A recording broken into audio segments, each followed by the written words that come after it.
puso ko ngayon umaawi. Ako'y sa'yo, ika'y sa'kin. May saya't galak sa iyong piling. Ako'y sa'yo, ika'y sa'kin. Kaibigan, aking takbuhan, kapayapaan ang iyong hatid. Kaligtasan sa iyong pangalan, kasama sa habang buhay. Isisigaw, Hallelujah, Jesus, you're the only one. Buhay ko'y sa'yo lamang. Hallelujah, wala nang hanapin pa, 'cause Jesus, you are more than enough.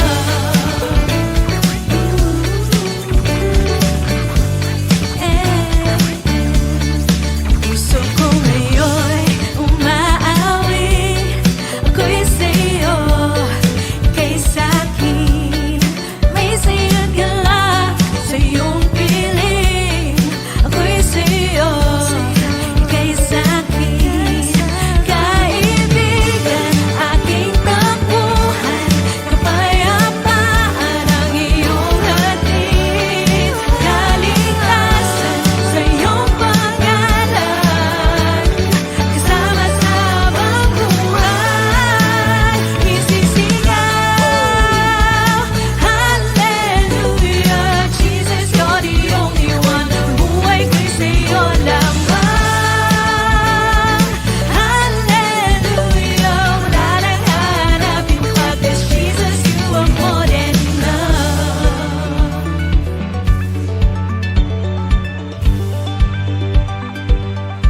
You are more than enough.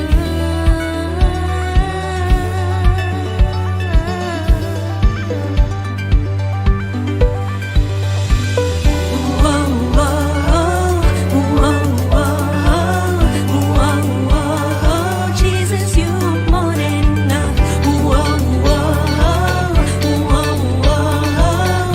more than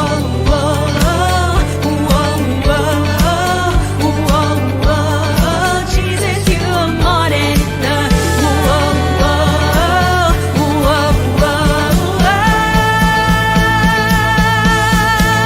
Isisigaw, Hallelujah, Jesus, you're the only one. Ang buhay ko'y sa'yo lamang. Hallelujah, wala nang hanapin pa, 'cause Jesus, you are more than enough. Hallelujah, Jesus, you're the only one. Ang buhay ko'y sa'yo lamang. Hallelujah, wala nang hanapin pa, 'cause Jesus, you are more than enough.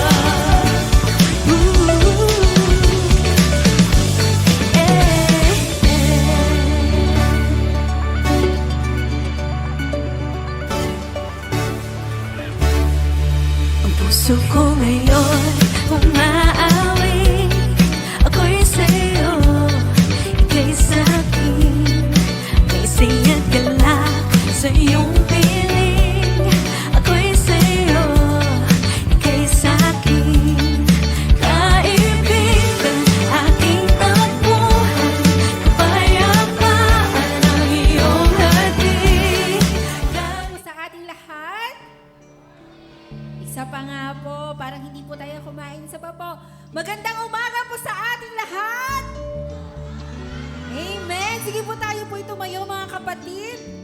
Tayo po ay magalak at pasalamatan po natin ang ating Diyos, no? Patuloy po yung pagpapala ng Panginoon sa atin. Sino po ba dito yung patuloy na pinagpapala ng Panginoon? Amen. Nararapat lang po na siya ay papurihan at pasalamatan, at sa oras na to mga kapatid, ganun po ang gagawin natin. Aawitan po natin ang ating Panginoon, pasasalamatan at ihahayag ang kanyang kabutihan. Amen! Sige po, bigyan po natin ng malakas sa palakpak ang Panginoon. Hallelujah! Sabi po sa ating aawitin ng mga kapatid, no, ang Panginoon po ang magbibigay sa atin ng panibagong sigla. Amen po ba? He will give us renewed strength And sa kabila po ng ating mga pinagdadaanan, sa bawat pagod, sa bawat pagpapagal, tapat po ang ating Panginoon. So kaya po ngayon mga kapatid, tayo po ay sumayaw. Tayo po ay umawit at itaas ang ating kamay para sa ating Panginoon. Sige po. Hallelujah! O aming Panginoon, napakabuti mo sa amin. Ika'y aming ihahayag, O Diyos. Awitin po natin mga kapatid. Tatakbo, ngunit di mahahap. Come on, church! Lalakad, di mapapagod. Maghihintay ng may tagumpay. Pagkat pag-asa ko ay nasa'yo. Tatakbo! Tatakbo, ngunit di mahahapo. Lalakad, di mapapagod. Maghihintay ng may tagumpay. Pagkat pag-asa ko ay nasa'yo.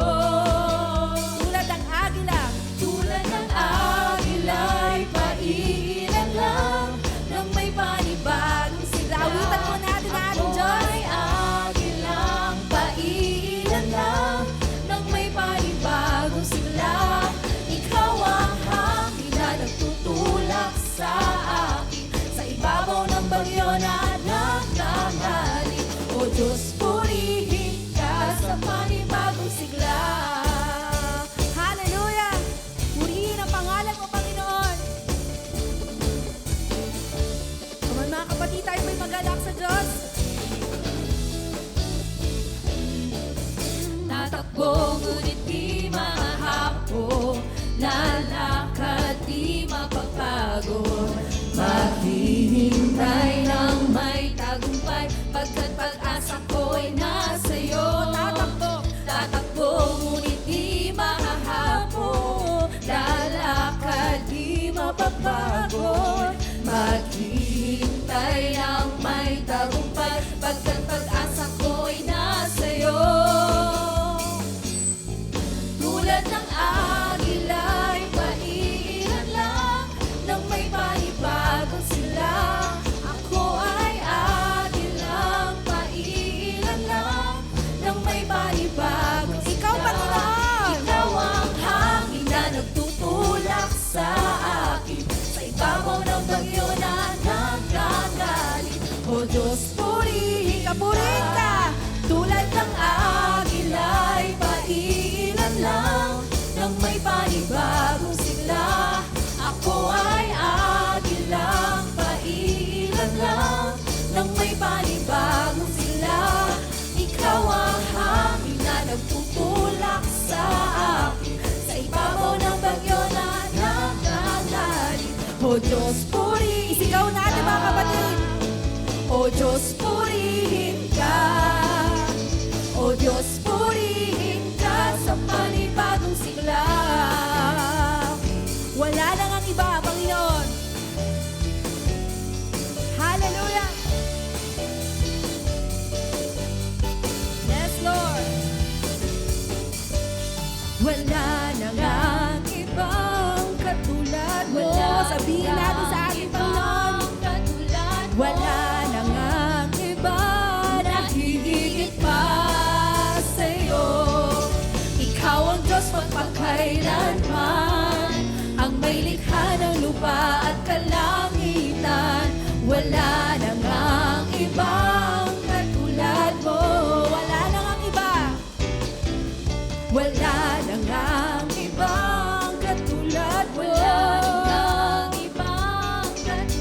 Wala nang ang iba na hihigit pa sa'yo. Ikaw ang Diyos magpakailanman, ang may likha ng lupa at kalangitan. Wala nang ang ibang katulad mo. Sa puso ko, ikaw lamang, O Diyos. Ang maghari at manahan, at siyang sumakop sa aking kalooban. Magtitiwala ng lubos, tanging sa'yo lamang, O Diyos. Pagkat wala nang ang ibang katulad mo. Sa puso ko, puso ko, ikaw lamang ang maghari at manahan, ang siyang sumakot sa aking kalooban. Magtitiwala ng lubos, tanging sa'yo lamang, O Diyos, pagkat wala na ngang ibang katulad mo. Wala na ngang iba, wala na ngang ibang katulad mo.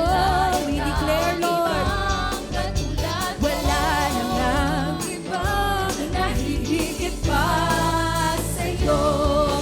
Ikaw ang Diyos magpakailanman, ang may likha ng lupa at kalangitan. Wala na ngang ibang katulad mo. Aming inaawit, Panginoon, wala na ngang iba, wala na ngang iba.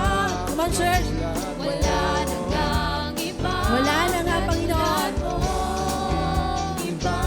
nahihigit pa sa'yo. Ikaw ang Diyos magpakailanman, ang may likha ng lupa at kalangitan. Wala na ngang ibang katulad mo. Sa puso ko, ikaw lamang ang maghari at manahan, nang may kagalakan sa ating puso, sa aking kalooban. Magtitiwala ng lubos, tanging sa'yo lamang, O Diyos, pagkat wala na ngang iba, pagkat wala na ngang iba, pagkat wala na ngang iba katulad mo. Tulad ng agila, kung may mga kapatid, ilan lang nang may panibagong sigla. Ako ay agilang paiilan lang nang may panibagong sigla. Ikaw, O Diyos, ikaw ang hangin na nagtutulak sa akin, sa ibabaw ng bagyo na nagdadali. O Diyos, purihin ka. Tulad ng agila'y paiilan lang nang may panibagong sila. Ako ay agilang paiilan lang nang may panibagong sigla. Ikaw ang hangin na nagtutulak sa akin, sa ibabaw ng bagyo na nagdadali. O Diyos, purihin ka. Sigaw natin, O Diyos, purihin ka. O Diyos, purihin ka sa panibagong sigla. Hallelujah.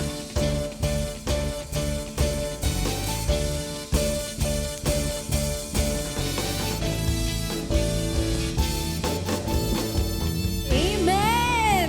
Sige, pabigat po natin ng malakas sa palakpak ang ating Diyos na buhay. Purihin ka, Panginoong Jesus.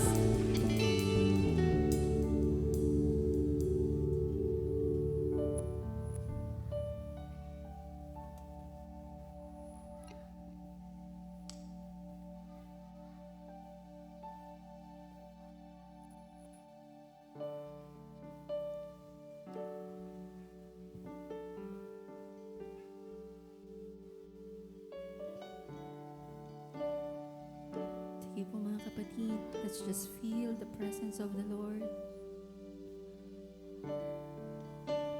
Panginoon, salamat. Salamat sa iyong kabutihan, Panginoon. Kami magpupuri sa iyo, Lord. Pagkat kami iyong natagpuan, Panginoon.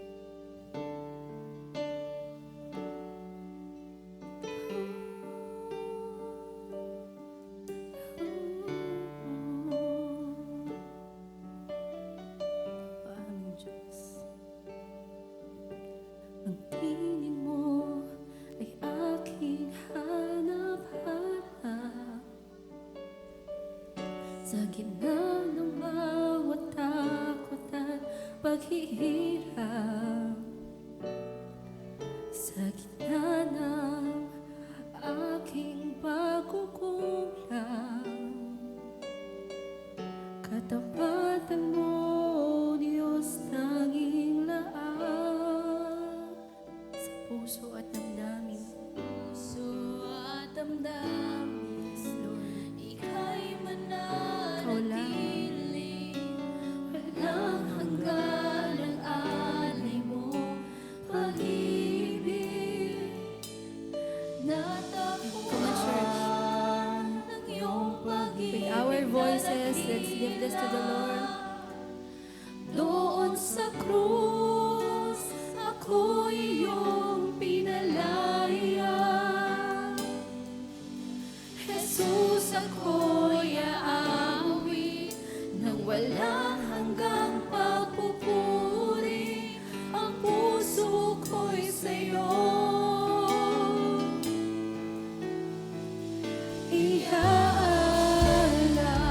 iaalay.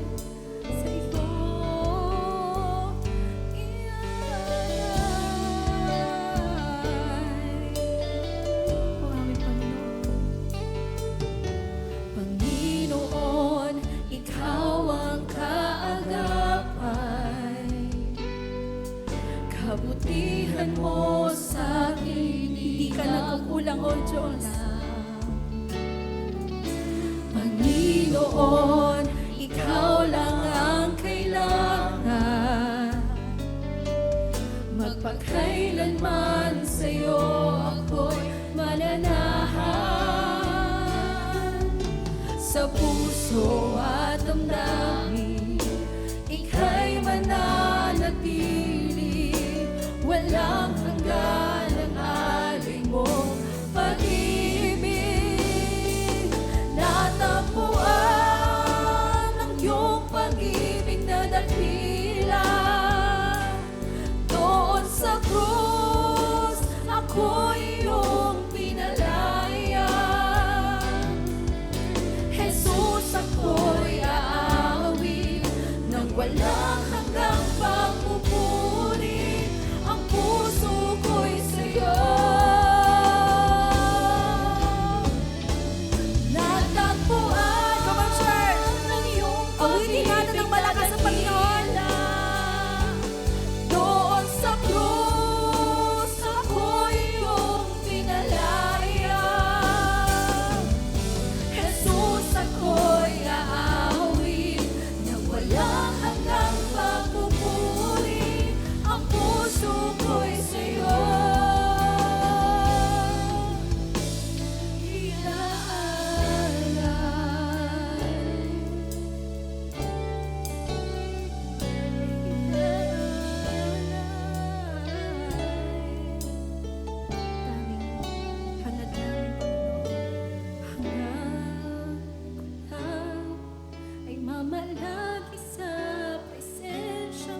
mamalagi sa presensya mo.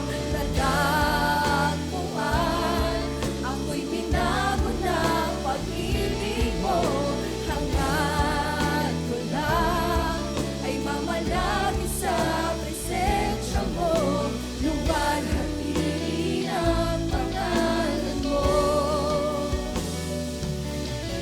Luwalhatiin ang pangalan mo. Luwalhatiin ang pangalan mo.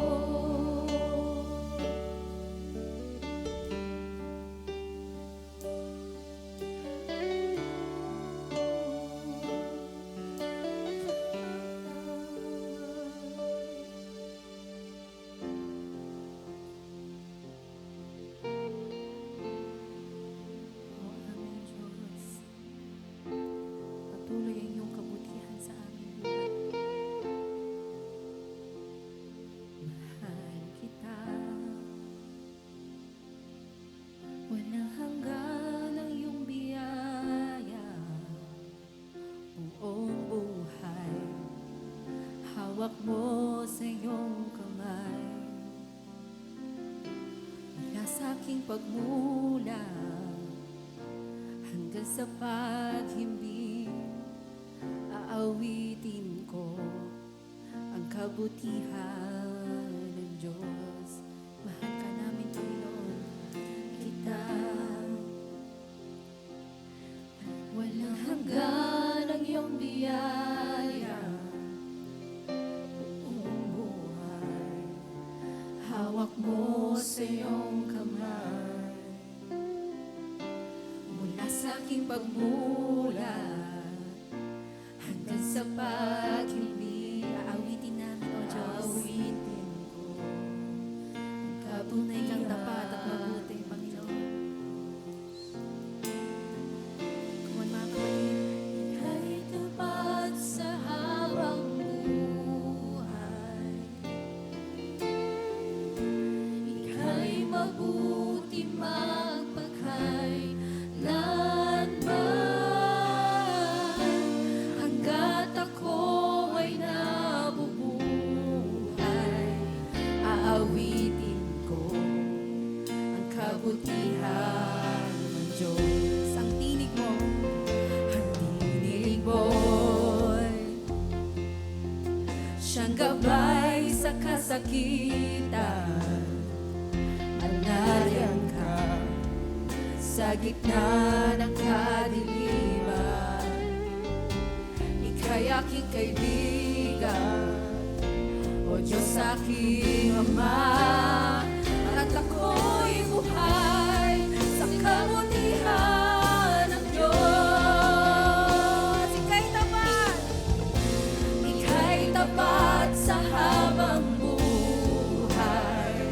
Yes, Lord. Ika'y mabuti magpakailanman. Hangga't ako ay nabubuhay, aawitin ko ang kabutihan ng Diyos. Ika'y tapat, Panginoon. Ika'y tapat sa habang buhay. Ika'y mabuti magpakailanman. Hangga't ako ay nabubuhay, aawitin ko ang kabutihan ng Diyos. Hindi ka nagbabago. Kailan may di magbabago ang kabutihan mo. Declaration ng sentence to the Lord. Kailan may di magbabago ang kabutihan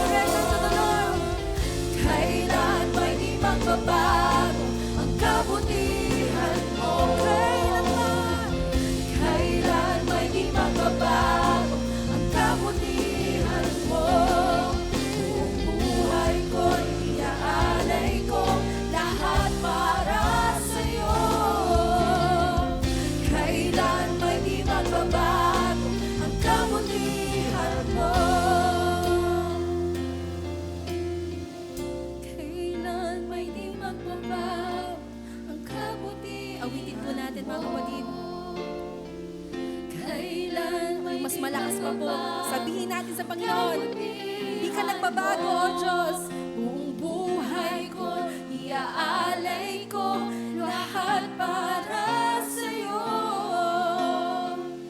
Kailan may di magbabago ang kabutihan. With our hands lifted high, let's sing. Kailan may di magbabago ang kabutihan. Come on, church. Kailan may di magbabago ang kabutihan mo. Buong buhay ko, iaalay ko lahat para sa'yo. Kailan may di magbabago ang kabutihan mo. Kailan may di magbabago ang kabutihan mo. Kailan may di magbabago ang kabutihan mo. Buong buhay ko, iaalay ko lahat para sa'yo. Kailan may di magbabago ang kabutihan mo. Kay tapat sa habang buhay, tapatan mo'y awitin. Ika'y mabuti magpakailanman. Hanggat ako ay nabubuhay,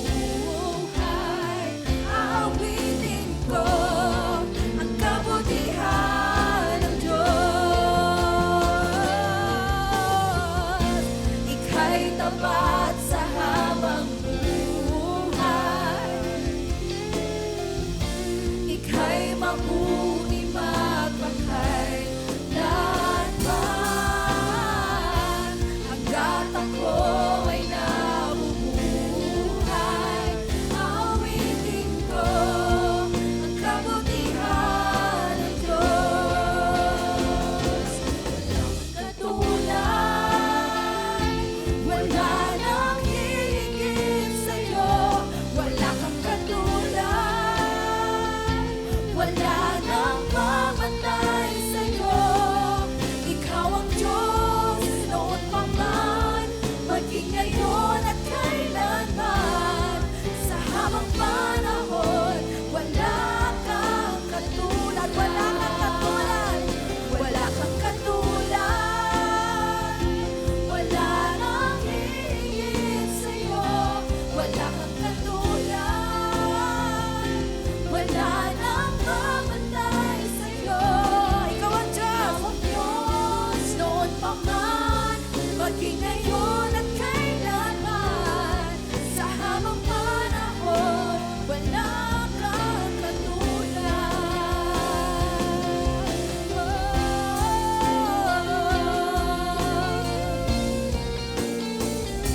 Wala kang katulad, O Diyos. Ika'y nag-iisa, di na magbago. Purihin ka, O Diyos.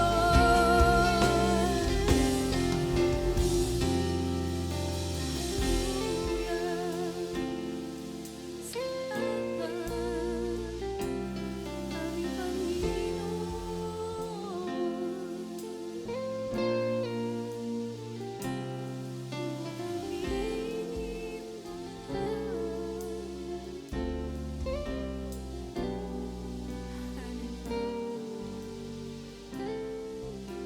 Kung mga kapatid, pasalamatan po natin ang ating Panginoon. At sa kabila po ng ating mga pagsubok na hinaharap sa bawat araw, mga isipin, mga bagay na naglalayo sa atin sa focus natin sa Panginoon, hindi po niya tayo iniiwan. Tunay, Panginoon, na wala kang katulad. Yes, Lord.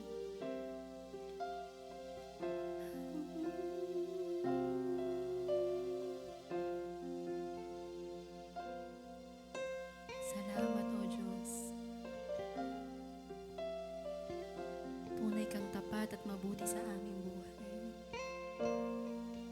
Mga kapatid, awitan pa natin ang ating Panginoon. Sabihin natin, habang inaawit natin tong awiting ito, sabihin natin, let's sing this with declaration. Sabihin natin, Panginoon, wala kang katulad.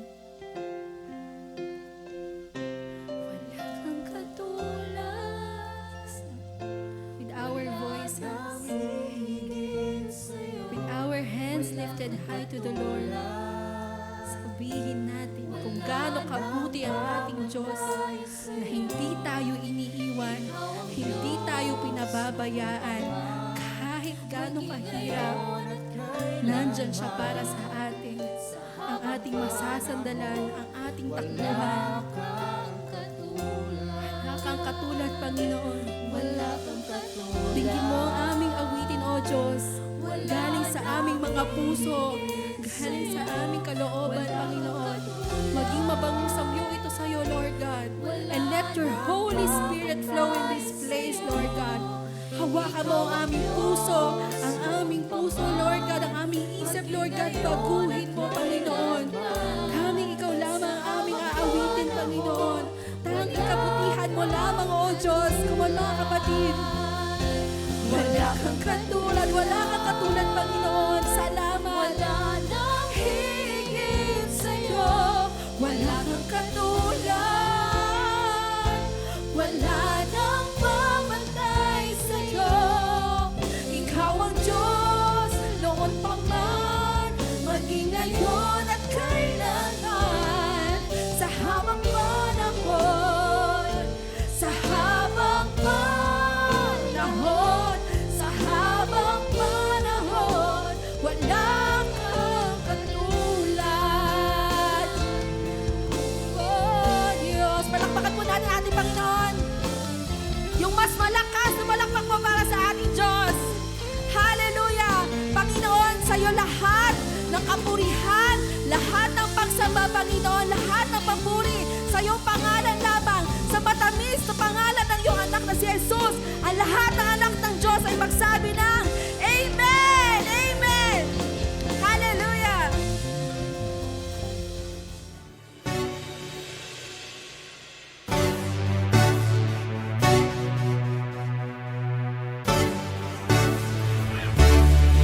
Ang puso ko ngayon umaawit. Ako'y sa'yo, ika'y sa'kin. May saya't galak sa iyong piling. Ako'y sa'yo, ika'y sa'kin. Kaibigan, aking takbuhan, kapayapaan ang iyong hatid. Kaligtasan sa iyong pangalan, kasama sa habang buhay.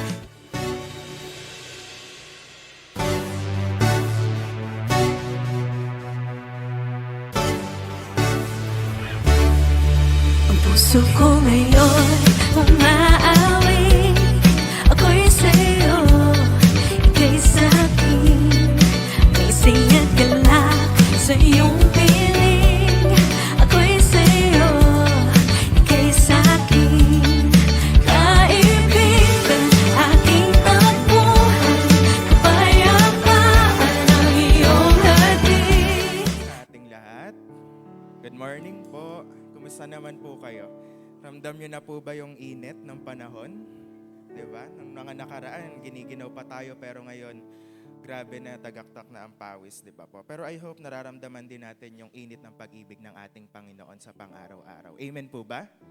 Amen. So ayun po no, before po tayo dumako sa ating tithes and offering, malugod ko pong nire-recognize at wini-welcome sa ating simbahan si Ma'am Clarice Monsayak. Tama po ba?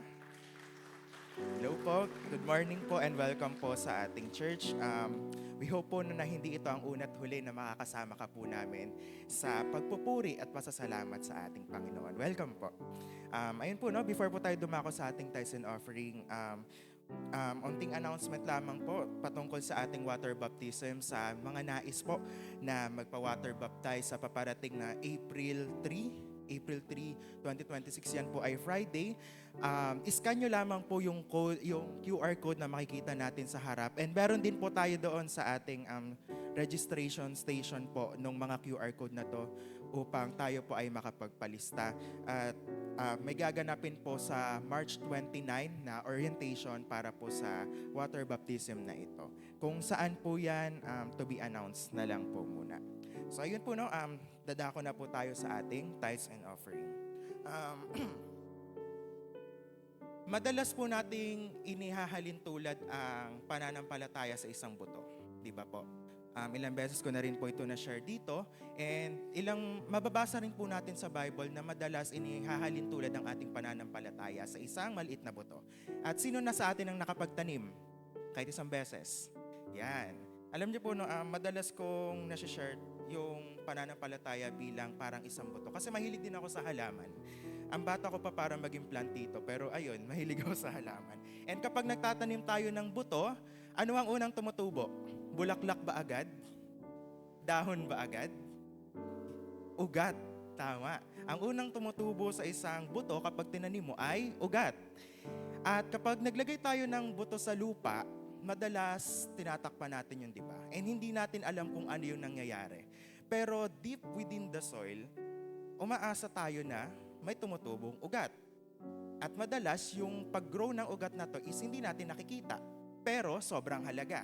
Bakit? Kasi hindi tatayo ang halaman kung walang ugat.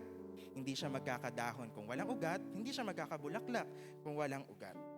Alam niyo po, no, in the same way, kapag tayo ay nagbibigay ng ating mga tithes and offerings sa ating Panginoon, sa perspective ng mundo, madalas tinitignan natin na tayo yung nawawalan. Di po ba? Tayo yung nababawasan, kapag nagbibigay tayo yung nawawalan. And madalas, hindi natin nakikita agad yung resulta ng ating pagsunod at pagtitiwala sa Diyos. Diba? Kapag naghulog tayo ng tithes dito, hindi naman agad-agad natin nakikita na andyan na yung blessing, hinahabol na tayo. Pero ano yung ginagawa natin? Nananatili tayong nagtitiwala at nananampalataya sa Diyos na sa ating pagsunod may kaakibat itong biyaya, may kaakibat itong provision, at may kaakibat itong biyaya sa atin, di ba? Na hindi tayo pagkukulangin ng ating Panginoon. And yun nga, every act of giving is an act of faith and trust in Him. And through this obedience, God is growing something within us. A deeper faith, a deeper trust, and a stronger dependence sa ating Panginoon. Amen po ba? Kaya naman po ngayon, no, as we give our tithes and offering, wag lamang tayong tumingin doon sa magiging bunga ng ating pananampalataya. Tingnan din natin kung paano tayo hinuhubog ng Panginoon, kung paano hinuhubog ng Diyos ang ating mga puso. At iiwan ko po sa inyo ang salita ng Diyos na matatagpuan sa 2 Corinthians 9, verse 6 to 8. Ang sabi dito, remember this, whoever sows sparingly will also reap sparingly, and whoever sows generously will also reap generously.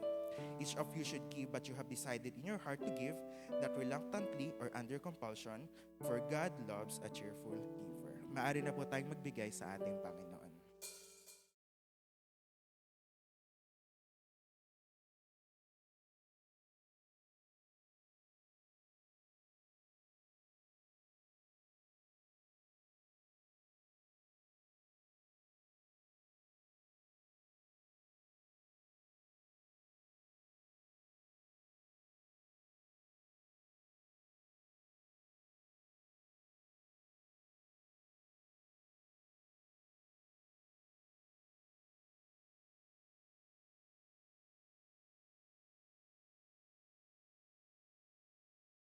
Maaari po ba natin ito ng ating mga kamay sa ating offering box at itaas po natin sa Panginoon ang ating mga kaloob. Panginoon, maraming salamat sa araw na ito, sa panibagong pagkakataon, Lord God, na mapapurihan ka, Panginoon, hindi lang sa aming mga talento, sa aming mga pag-awit, bagkus, Panginoon, mapasalamatan ka pa rin, Panginoon, sa pamamagitan ng aming mga finances, Lord God. Panginoon, itinataas po namin ang mga tithes and offering na ito, na nawa, Lord God, makapagbigay ito ng kagalakan, ng ngiti sa inyong mga mukha, Panginoon, dahil ang mga ito, Panginoon, ay binigay ng iyong mga anak ng may pagtitiwala at pananampalataya sa inyo. Lord God, as as we give our tithes and offering, Panginoon, sa inyo, we pray, Lord God, na hubugin niyo po, Panginoon, ang aming mga puso na mas magtiwala, mas dumipende kami, Panginoon, at mas manalig kami, Lord God, sa provision at blessings na ipinagkakaloob niyo sa aming mga buhay. We know, Panginoon, na hindi ka magkukulang kailanman, hindi mo kami pababayahan, kaya, Panginoon, malaya kami, Panginoon, na magtiwala sa inyo. Maraming salamat, Lord God, sa inyong pag-ibig, sa inyong ginawa sa krus ng Kalbaryo, at ikaw, Panginoon, ang siya maghari sa araw na ito. In Jesus' name we pray, Amen.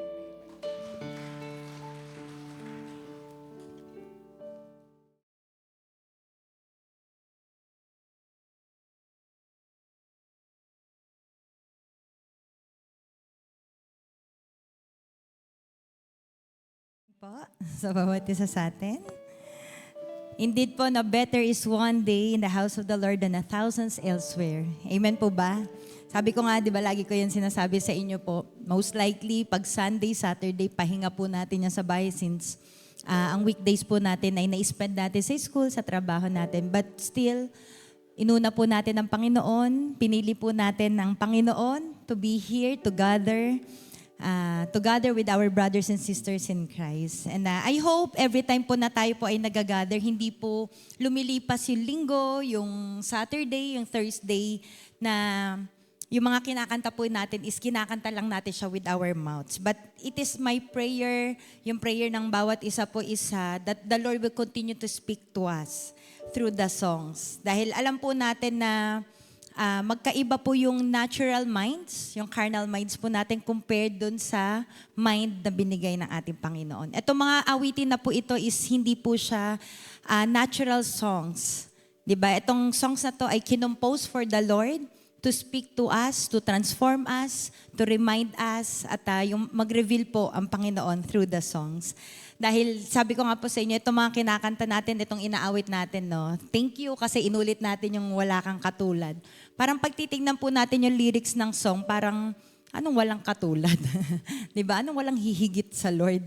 Lalo na kapag puno tayo ng problema, diba? Minsan naiisip natin parang mas malaki yung problema ko. Mas higit yata yung problema ko kaysa kay Lord. Pero yun nga po, no? These songs cannot be understood with the natural minds.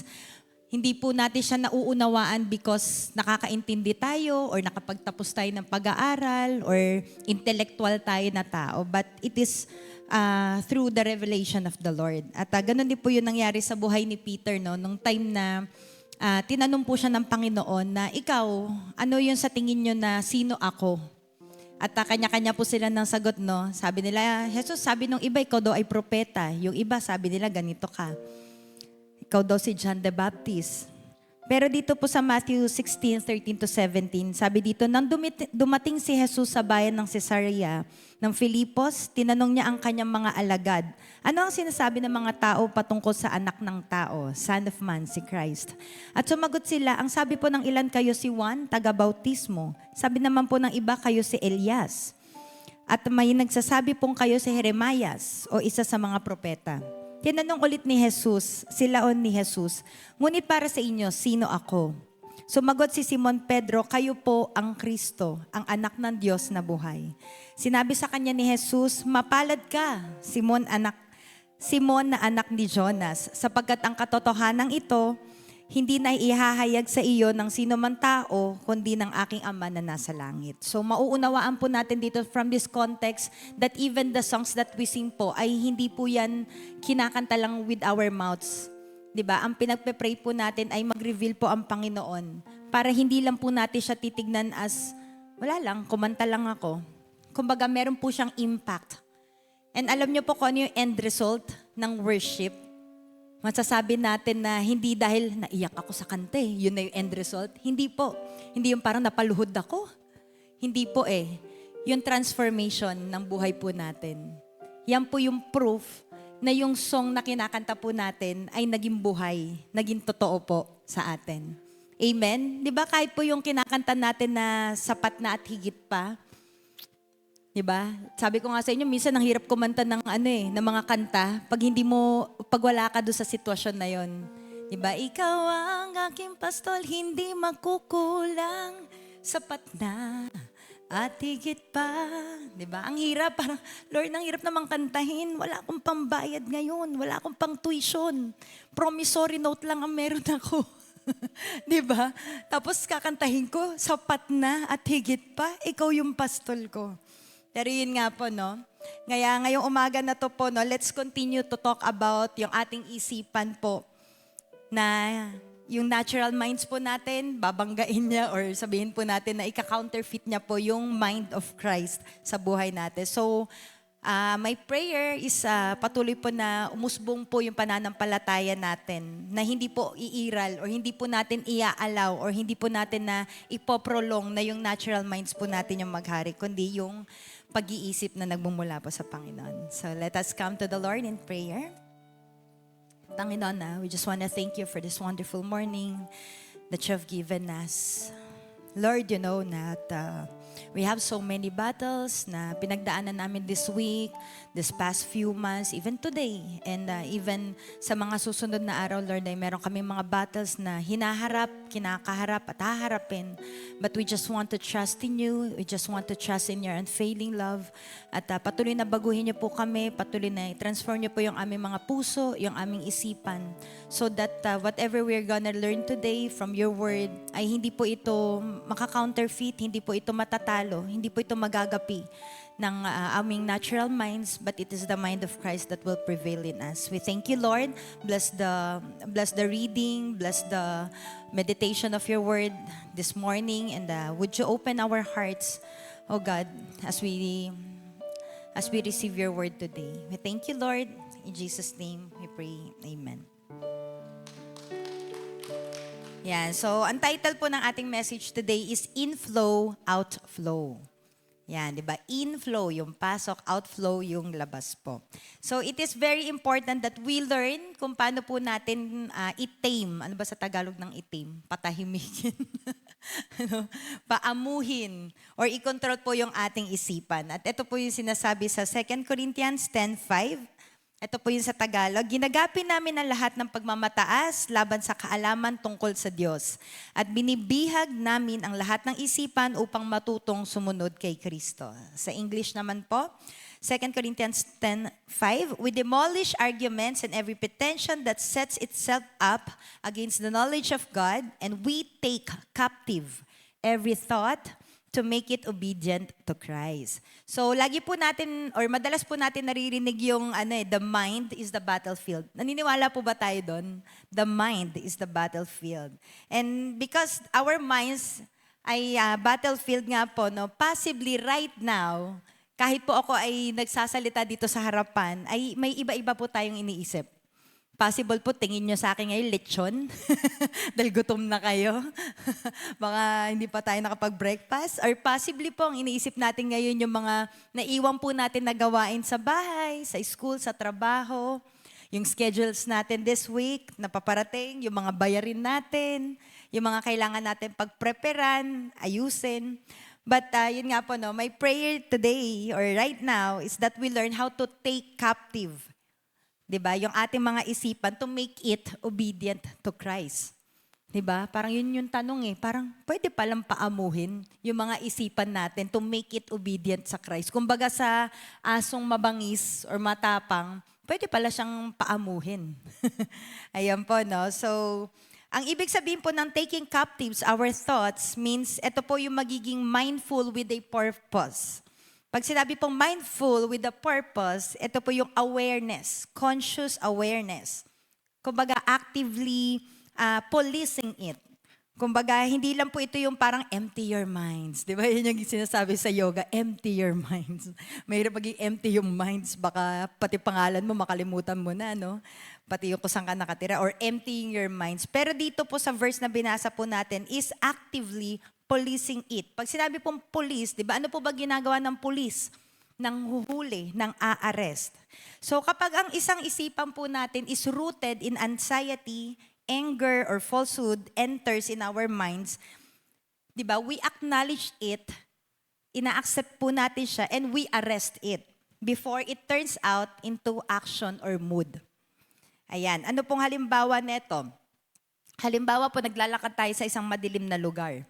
Di ba? In the first place, ayaw natin maglakad sa madilim na lugar. Pero minsan may wala tayong choice na wala ito yung daanan lang papunta doon. So naglalakad tayo sa isang madilim or dangerous na lugar. At syempre, habang naglalakad tayo doon, kaya sa tingin nyo yung tumatakbo sa isipan natin? Imagine niyo po, kunyari naglalakad tayo sa isang madilim na lugar. Sige po, bigay po tayo ng mga thoughts habang naglalakad sa madilim. Fear, di ba natatakot ka? Bakit? Saan nagro-root yun? Or saan nagsimula yung fear na hindi naman parang bigla ka na rin natakot? Siyempre, may inisip ka, baka bigla ako may ma-hold up dito. Baka mamaya biglang may sumaksak na lang sa akin. Di ba? Marami tumatakbo sa isipan po natin or baka mamaya biglang may humablot sa akin. Yan. So, pero yun nga po, no, we have to arrest. Kailangan natin hulihin yung minds po natin. Kaya po yung sa Inside Out movie, siya yung worker cop. Isa po siyang police na, di ba, sa Inside Out movie, kung familiar po kayo, may mga different emotions po. At isa po yan sa mga nanghuhuli. So we have to stop thinking about negative thoughts that will feed our minds of worries, di ba, ng fears and so on, di ba? Sabi ko nga sa inyo, hindi niya naman kagad naramdaman lang na natakot kayo. Meron po tayong inisip. Kaya nung kakaisip natin, umikot siya sa isipan natin, pumasok siya sa ating puso hanggang sa na-meditate na po natin siya. So yun nga po, no, habang naglalakad tayo sa isang madilim na lugar, instead of being calm, di ba, nagdenervyos ka na, nanginginig ka na. Biglang may sa'yo, biglang may nangalabit. Siyempre, gulat ka. Kasi nga po, negative yung tumatakbo sa isipan natin. Yung, di ba, anong ginawa mo? So sa sobrang gulat mo, nangarati ka na. Di ba? Kaya ako sabi ko, wag niyo ako ginugulat, baka makarati ko talaga kayo. Di ba? Kasi baka masipa ko talaga kayo kung ako yung naglalakad din po doon. So kasi nga po, nag-isip tayo ng mga negative thoughts na feed natin yung mind natin na etong dark place na to, very dangerous, possible na ito yung mga mangyari. So, yung pala, kaibigan lang natin yun na nakita tayo. Di ba? Na na-meet lang tayo along the road na kinalabit ka lang pero tingin mo, hold upin ka na. So, instead of worrying, sabi po dito is we should start praying and meditating or recall the Word of God. So, ano po ba ibig sabihin ng worry? So, worry is the opposite of meditation.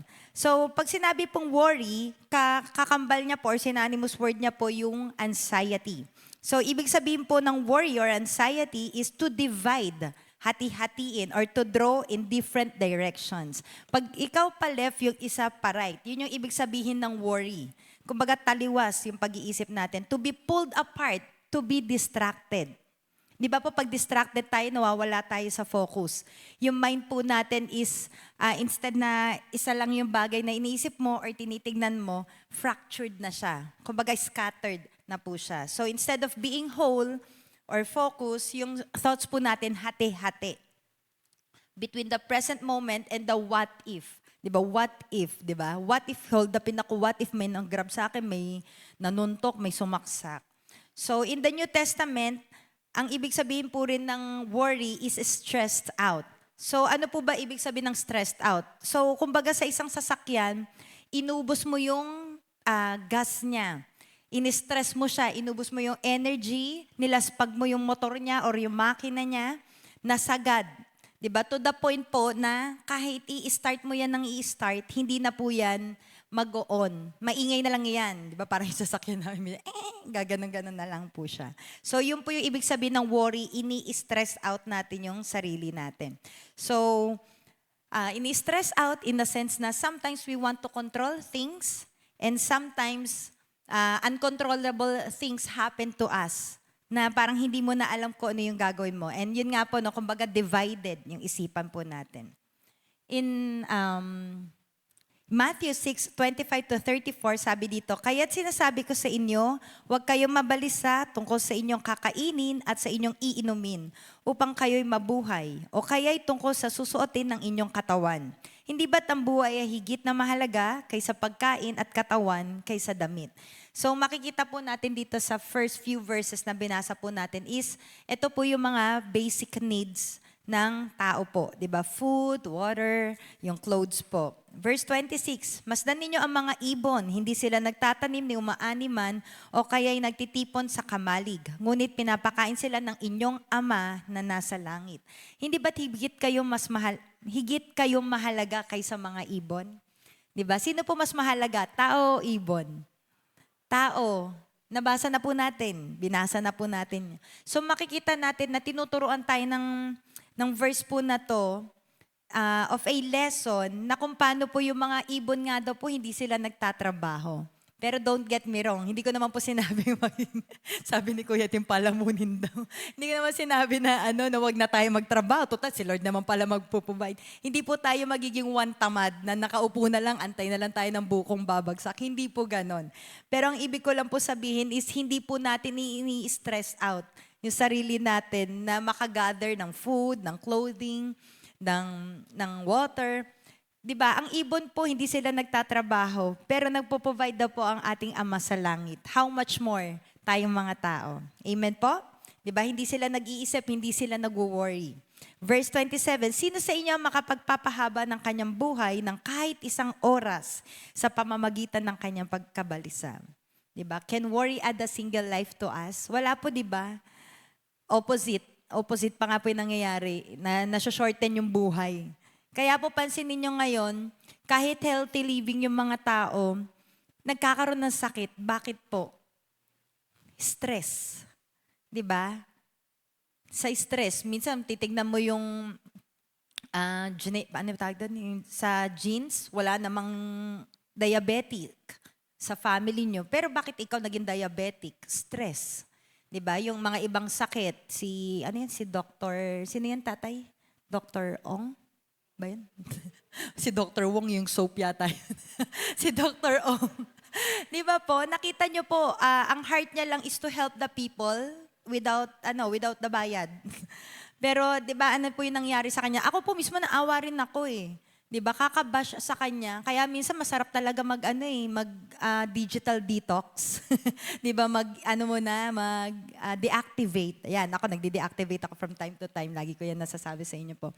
Minsan masarap talaga mag-deactivate kasi minsan masyado tayo engrossed doon sa mga comments, lalo na pag yung sa post natin tapos may mga nang babash, 'di ba? O kaya wala masyado nag-like, affected na tayo kagad eh. So malaki po yung nafi-feed niya sa isipan po natin.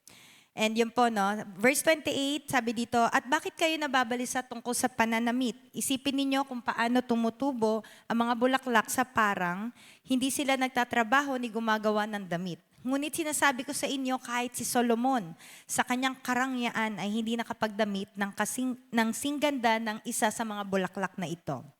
Kung dinadamitan ng Diyos ang damo sa parang na buhay ngayon, ay kinabukasan ay ginagatong sa kalan, kayo pa kaya kay liit ng inyong pananampalataya sa Kanya.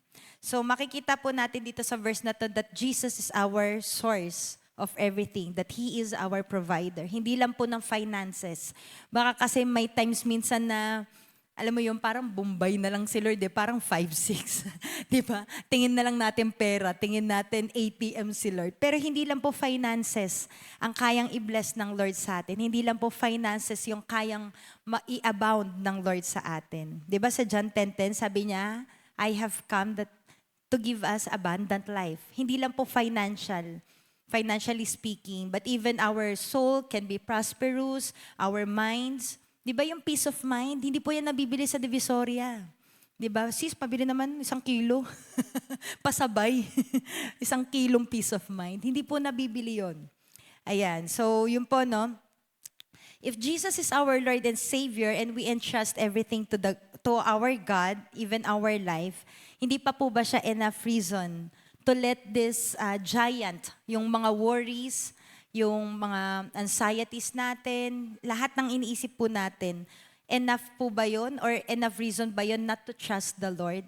Kaya nga sabi ko sa inyo kanina, diyan po papasok yung heart check and yung mind check po natin. 'Di ba? Sino mas malaki, ang Lord o ang problema? 'Di ba?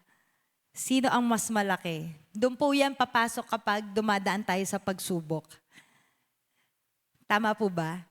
Di ba? Ako rin po may mga pinagdadaanan, may mga ino-overcome, may kailangan pang i-overcome. Pero doon mo makikita yung sarili mo, ako ba ay lumalago sa Panginoon? Mas na-overcome ko na ba yung isipan ko na every time na may na-encounter akong problem, nagka-clamor ba ako sa Lord na, eto na naman, may problema ako. Or nandun ba tayo sa side na, hindi, alam ko kakayanin ko to, mapapagtagumpayan ko to kasi mas malaki ang Diyos sa buhay ko. O baka nandun tayo sa, wala, parang patay yung Diyos ko. Di ba? Parang sila Peter noon, di ba? Nung namatay si Kristo, anong ginawa po nila? Bumalik sila sa pangingisda. Kasi kumbaga, wala na, talo na yung Savior natin. Kumbaga sa movie, patay na. Di ba po? Pero hindi po nabuhay muli ang ating Panginoon. Amen? Ayan, so, verse 31, sabi po diyan, kaya't huwag kayo mag-alala na baka kayo kapusin sa pagkain, inumin o damit, hindi ba't ang mga hentil? Pag sinabi pong hentil, yan po yung mga hindi nakakakilala sa Diyos. Ang mga nababahala tungkol sa mga bagay na ito, alam na ng inyong Ama na nasa langit na kailangan ninyo ang lahat ng ito. So makita po natin ang ating Ama na nasa langit, nakikita niya po lahat ng nandito sa ibaba. Diba? Kahit nga po nasa sinapupunan, gagawin pa lang tayo ng magulang natin, alam na ng Diyos lahat. Alam niya na kung paano magpo-provide. Ayan po. So we just have to ask, seek, and knock. And to trust Him that He will move. Hindi man according to our timetable. Diba? Lord, si Judith, bukas na darating. Kailangan mamaya, 11:59, makarating na yung pambayad ko. Diba? May mga moments na ganun po tayo nagbibigay ng deadline kay Lord. Sige nga Lord, patunayan mo na pagagalingin mo ko. Dapat bukas pagpacheck ko sa doktor, wala na ako sakit ha. Di ba po? Tinetest natin ang Lord Pero the Lord has His own ways. The Lord has His own timetable. Ayan. Verse 33 and 34, ito po very familiar verse po tayo, familiar tayo dito. Ngunit higit sa lahat ay bigyang halaga ninyo ang kaharian ng Diyos at ang pamumuhay ng ayon sa Kanyang kalooban. At ibibigay niya sa inyo ang lahat ng mga bagay na ito. Kaya nga huwag na ninyong alalahanin ang bukas, sapagkat ang bukas ang mag-aalala sa sarili niya. Sapat na ang inyong mga suliranin sa bawat araw. Kaya po may time kami ni PL, sabi namin, sabi sa salita ng Lord, huwag na daw mag-worry ngayon. Huwag na daw alalahanin ng bukas.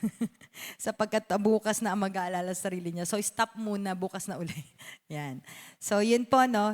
Itong verse po na to, yung sa verse 25 to 34, ang ibig sabihin po dito ng do not worry is hindi po don't feel bad. Kundi literally saying na wag maging divided yung ating isipan. Kasi ito po ay basic needs. Dapat talaga meron tayo nito. Pero syempre minsan hindi natin mawaglit sa isipan natin na hindi maging hati yung isipan natin. Paano ako magbabayad? Paano ko to gagawin? Paano ako magpo-provide and all? Kaya po, yung title natin, di ba, yung inflow and outflow. Familiar po kayo doon sa GIGO, garbage in and garbage out. Di ba, yung inflow and outflow po. Kung ano yung finifeed natin sa ating isipan, yung po ay eventually lalabas din po sa atin. So sabi po dyan, what we choose to meditate upon determines victory or defeat, for every battle is won or lost in the mind. So pipiliin po talaga natin kung ano yung i-meditate natin. In every situations of our lives, hayaan po natin na wag po maging divided yung isipan po natin. Kumbaga, i-compose pa rin natin yung isipan natin na hindi, Lord, out of this trial, magiging victorious pa rin ako. Bakit po? Kasi kung ganun pa lang yung mindset natin, di ba, the Lord will help us. The Lord is with us, and the Lord will cause His grace to abound in us. Pero kapag sa isipan pa lang po natin, iniisip na natin, ay wala, ano na to, pressed against the wall na ako. Wala na tong exit, wala na tong escape. Doon pa lang daw po, talo na tayo. Yan, sabi, for every battle is won or lost in the mind. So, yung mga meditations po natin, yan po ay food sa ating isipan. Kung ang physical bodies po natin, pinapakain natin, ganun din po yung isipan natin. So, with our meditations, dyan po natin finifeed yung old or new nature po natin. So remember, yung thoughts po natin ay nagpo-produce po siya ng fruit. 'Di ba? Nagkakaroon po siya ng bunga. Paano po? These are just a few examples po, no? Na kung saan po, yung thoughts natin, kakaisip po natin, kakameditate po natin, it turns into actions, and the actions turns into habits, and habits, hindi po HOBBIT, habits turn into destiny. Anong halimbawa po niya to? Discouragement. 'Di ba? Discouragement po is, ito po ay resulta na lang ng pagme-meditate natin or pagve-verbalize, pagsasalita natin what the enemy is saying to us rather than what God is saying to us. So alam po natin na kapag may pinagdadaanan po tayo, kunyari hindi tayo nakapasa sa exam, pwede po natin isipin, pwede natin piliin actually, piliin na isipin na ay wala na to, wala na akong pag-asa, lagi na lang kong bagsak. Di ba, bagsak sa exam, bagsak sa job interview. Nakatatlong interview na ako bagsak. Malamang, pag nag-interview ka ulit on the fourth, at ganun pa rin yung mindset natin, malamang possible, bumagsak ka talaga.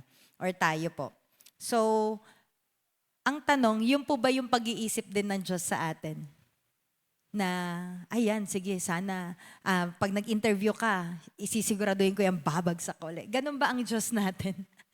Di ba minsan may tayo may misconception tayo sa Panginoon. Ako ganun din dati nung kabataan ko. Kasi yun yung lagi ko naririnig sa church. Imagine niyo sa loob na yun, sa church. Na parang kung ano yung ayaw mo, yung ibibigay ng Lord sa'yo. Narinig niyo na po ba yun? Kung ano yung pinakaayaw mo, yun yung ibibigay ng Lord sa'yo. Di ba parang ganun ba ka-harsh ang Diyos natin? Na kung ano yung ayaw mo? Well, possibly. Pero alam mo yon, there will be a change of heart in us para magustuhan natin yung tingin natin na ayaw natin. Pero hindi siya to the point na para parusahan tayo ng Diyos kasi KJ siya. 'Di ba? Hindi naman ganun ang Diyos natin. 'Di ba? Why? In Jeremiah 29:11, very familiar na rin tayo dito. Sapagkat batid kong lubos ang mga plano ko para sa inyo, mga planong hindi nyo ikakasama, kundi para sa inyong ikabubuti. Ito ay mga plano magdudulot sa inyo ng kinabukasang punong-puno ng pag-asa. So sa tingin nyo po ba, totoo yung kung ano yung ayaw nyo, yun yung ibibigay ng Diyos sa inyo? Gusto nyo po ba maging successful sa buhay nyo? Gusto nyo maging prosperous? Yun po ba yung gusto ng Lord sa atin? Amen, di ba? Hindi po babanggain ng Panginoon. Hindi niya mismo ito-thwart yung word of God. Siya na nagsabi po niyan Sabi niya, sapagkat batid kong lubos. Siya na po nagsabi niyan. 'Di ba? So hindi niya ginugusto na may harm sa atin, kundi gusto niya ng future filled with hope.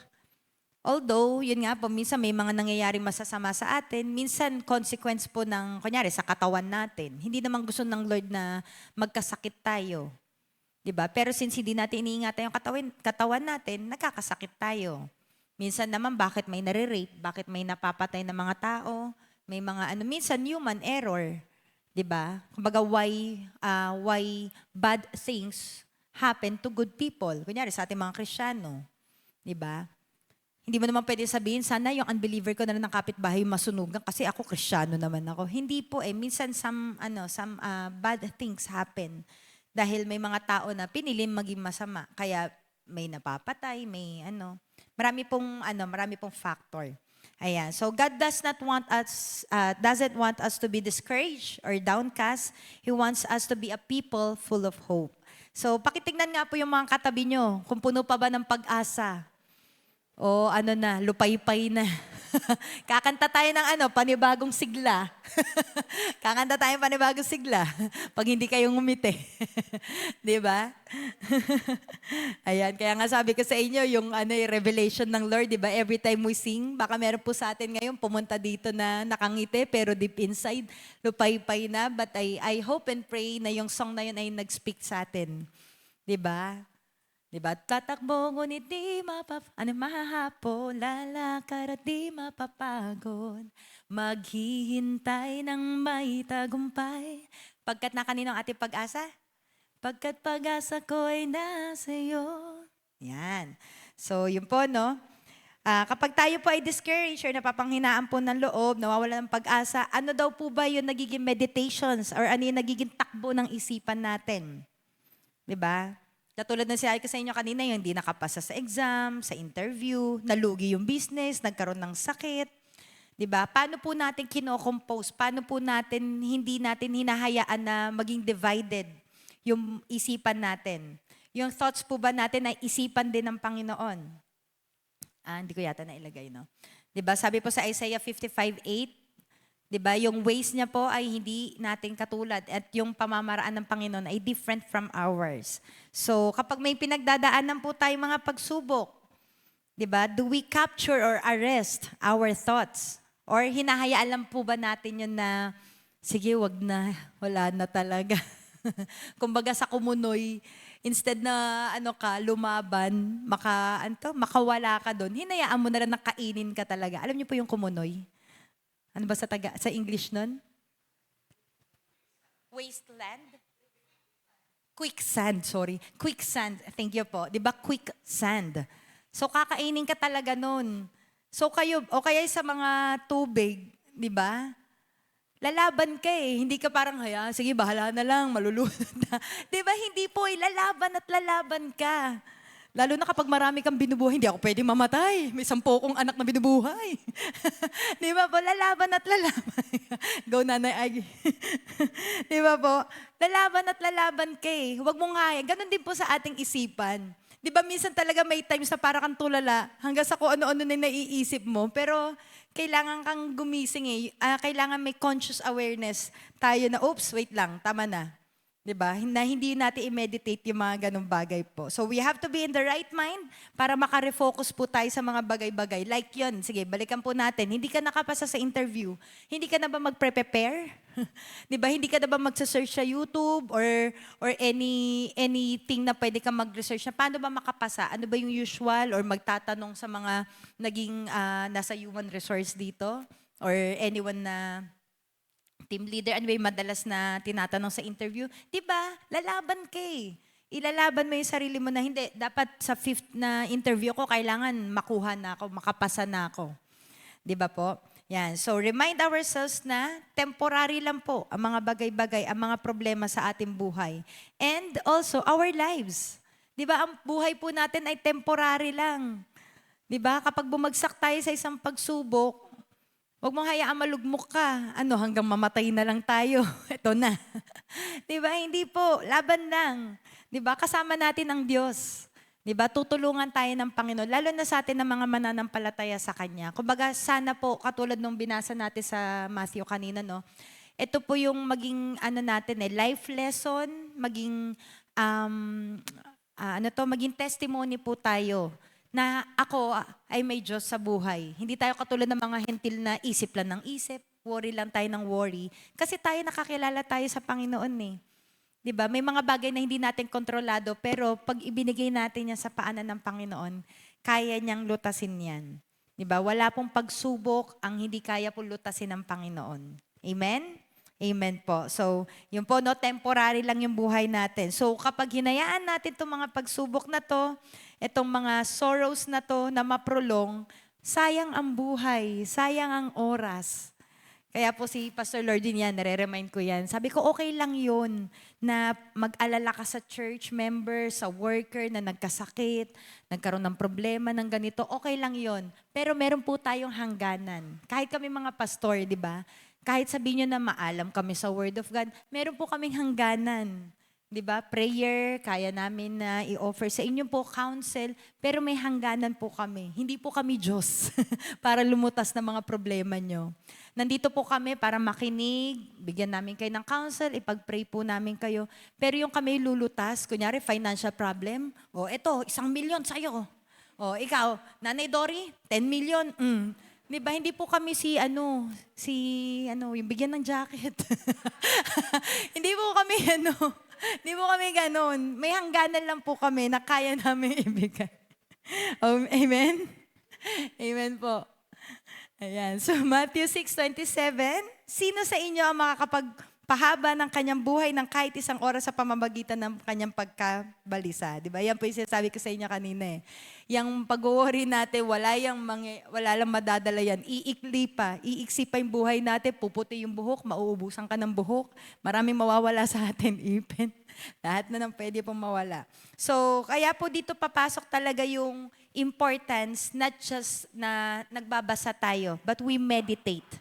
Meditate po is, katulad po siya ng pagchuchu. Di ba? Wala naman siguro kumain sa atin ng karne na nilunok agad, no? Pagkasubo. Di ba? Wala naman po siguro. Nginunguya natin yan.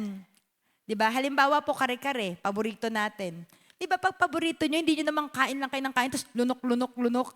Di ba? Chinuchu po natin yan. Bini-breakdown po natin siya into pieces. And kasi ninanamnam natin yung lasa. Di ba? Ay, ang sarap ng kare-kare. Di ba? Uy, nagugutom na sila. Hindi kare-kare ulam mamaya. Ayan po. Ganun po yung meditation. Chinuchu po natin yung Word of God. Hindi lang siya yung passive na, okay, in the beginning, the Word of God was with God. Hindi lang po ganun. Ninanamnam po natin, in the beginning was the Word of God. So ano po ibig sabihin nun? Ano yung impact nun sa buhay natin? Di ba po? Yan. So, yun po yung napakahalaga po that we spend time with the Lord. Individual po ito. No? Through reading and meditating His Word.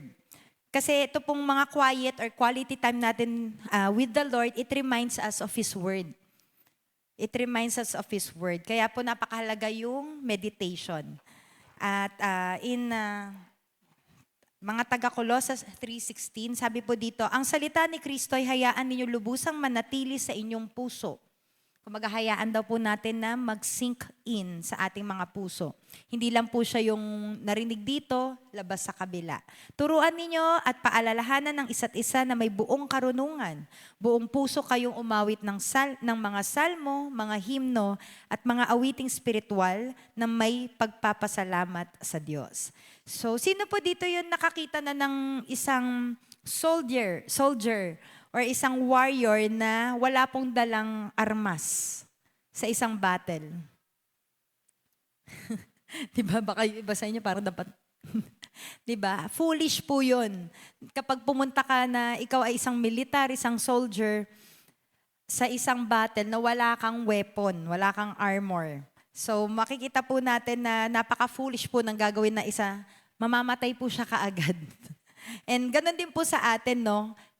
Bilang Kristiyano, bilang tao, bilang nag-start ng spiritual journey na sa Panginoon or matagal na tayo sa Lord or makikilala pa lang, kinikilala pa lang natin ng Lord.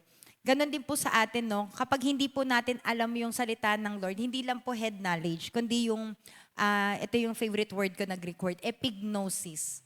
Kumbaga yung experiential knowledge. Pag sinabi po natin experiential knowledge po, ito po yung mas nagiging buhay po yung Word of God or yung salita ng Diyos sa puso natin, sa buhay po natin kapag na-experience po natin. 'Di ba? Ang dali lang magsabi na, sis, magpo-provide si Lord kapag ikaw ay abundant. Pero kapag ikaw ay dumating dun sa wala kang pera, dun mas lalo nagiging buhay na si Lord lang talaga yung inaasahan natin. Doon natin mas makikita. Or sabihin natin na lahat na ng mga kaibigan ko, pamilya ko, tinalikuran ako nung may matindi akong health issue na pinagdadaanan, lahat na tinalikuran nila ako. Doon mo mas makikita na si Lord, na ang Lord, siya yung source of comfort natin. Na siya yung nagpapagaling sa atin. Lalo na kapag sinabi ng doktor, may 3 araw ka na lang na mabubuhay. Diba? Maano ka talaga magugulantang ka talaga, iikot talaga sa isipan mo. 3 araw na lang ako mabubuhay. Ano yung mga pwede kong gawin na maximize natin? Yung araw or yung oras po natin. Pero yun nga po, no? When we meditate the Word of God, it is our weapon. Kapag tayo po ay may pinagdadaanan, may attack si Satan po sa atin. So we know kung paano po i-counterfeit, kung paano po ito labanan. Yung anything na ito throw na arrow, di ba? Arrow of jealousy, anger, bitterness, di ba? And yung mga persecutions na po yan, trials upon trials. So the Word of God is our shield. ito rin po yung weapon natin, di ba yung sa armor of God, the sword of the Spirit, to counterfeit Satan's lies. Yan. So kapag meron po talaga tayong genuine relationship with the Lord, we have to meditate upon His Word. Ano po yan tandem, magkasama po yan. Yung kinikilala natin ng Diyos at yung salita niya. Okay? Or else, yung magiging source po natin, which is yung series po natin ngayong March, yung source, ang tendency po natin, kukuha tayo ng source of strength, source of hope natin sa mga tao. Mga bagay, di ba, yung wrong relationships for comfort. Alcoholism, di ba, yung iba sabi nila, inom lang daw ng inom, makakalimot. Pero pag natanggal na yung amats, di ba? Pag natanggal na yung amats, back to reality ka na uli, andyan pa rin pala siya. Yung problema, di ba po? O kaya yung mga drugs. Kaya po, nakakalungkot man, pero we hope and pray na makatulong tayo sa ganitong community po natin, no? Mga teenagers, even at a young age, di ba? Nag-drugs, nag-alcohol, kapit sa patalim, di ba? May involved sa mga gangs, sa mga groups na kahit alam nila na mali, papasukin nila. Why? Kasi naghanap sila ng source eh. Naghanap sila ng source. Pero sa atin po, ang Panginoon po yung magiging source po natin and even the Word of God when Satan attacks us. Di ba? Ng fears, ng doubts, ng hurts, ng pains. Di ba? So, ano po yung response natin and what is our meditation kapag meron po tayong pagsubok? Again, yung sabi ko po sa inyo kanina, di ba, what we choose to meditate upon determines victory or defeat. Kasi yung every battle na pagdadaanan po natin, nagsisimula po sa ating isipan kung matatalo or mananalo po tayo. So if we do not meditate the Word of God, wala po tayong depensa. Wala po tayong pang-depensa, pang-counterfeit sa sasabihin or atake ni Satan. Halimbawa po, pag tayo ay nagkasala at nagkakasala tayo ng patuloy, di ba sasabihin ni Satan, ayan ka na naman. Sabi ko sa'yo, hindi ka na magbabago, born again ka, worship ka pa. Tignan mo pagdating sa bahay. Di ba po? Pero tao tayo nagkakamali and 1 John 1:9, nandyan po, di ba? Lumapit tayo sa Panginoon, humingi tayo ng tawad. He is faithful. Di ba? He is a faithful God. Tapat po siya sa salita niya na kapag sinabi niya na humingi kayo ng tawad, patatawarin niya po tayo. At wag po tayo magda-doubt. Minsan, alam niyo yun, pinatawad na tayo ng Lord eh. Di ba? Doon sa krus. Diba? Tayo yung natagpuan. Diba? Pinatawad na tayo ng Panginoon, pero yung sarili natin, hindi natin mapatawad. Baka yun po yung susi sa ilan sa atin or sa iba sa atin. Kaya tayo hindi makausad sa buhay para lagi natin iniisip yung mga setbacks natin. Ay, hindi ako pwede mag-serve sa Lord kasi ganito, ganyan. Diba? Meron tayong pamantayan pero hindi naman pala pamantayan ng Lord. Baka una po yun, kailangan natin mag-forgive. Kailangan natin i-let go yung sarili po natin. Ano pa po? Diba? When fear sets in, hindi lang po natin kiniklaim yung Word of God, kundi we trust the Lord with all of our heart and mind, with all of our life, with our lives. Diba? He is our great shepherd and provider. Psalms 23. Diba? Diba? The Lord is my shepherd, I shall not want. Diba po? Hindi po natin siya i-claim lang na parang name it, claim it. Kundi maging buhay po siya sa puso't isipan po natin. So kapag tayo po napapagod, di ba? Ano yung sinasabi natin? Pagod na ako sa buhay ko, tapusin ko na nga to. Di ba? Di ba? Minsan may ganung, di ba yung mga propeta nga noon si Elijah nga after ng victory niya. Di ba? Sabi niya, Lord, sabi niya, kunin mo na ako na lang yung natirang propeta dito. Diba? Imagine niyo propeta na yun ng Diyos. Messenger na siya ng Panginoon and yet, nakapag-utter pa siya, nakapagsalita pa siya ng ganun. Diba? Sa sobrang pagod niya. Pero Matthew 28 is there, diba?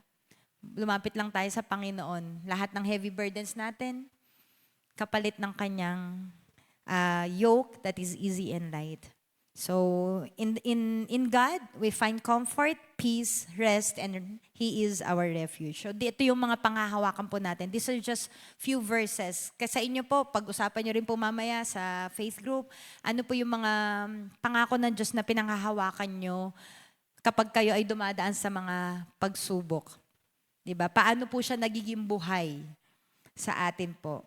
Ano pa po? Na kung paano po yung thoughts natin ay nagiging actions, nagiging habits, at nagbe-birth into an act. Ang mga kasalanan po natin. Yung kasalanan po natin, nag-i-start po yan sa ating isipan. Diba? It grows habang ito po ay ating pinapakain, minimeditate, and later on, nako-convert po siya into action. And ito mga kasalanan na po ito, mga struggle natin sa buhay po natin, ay pwede po yan maputol hanggat maliit pa lamang po or pausbong pa lang sa ating mga isipan po. So, though may mga kasalanan po that we commit that are unknown to us, but most sins are planned to and napagplanuhan po talaga siya. Wrong meditations nourish and strengthen evil habits.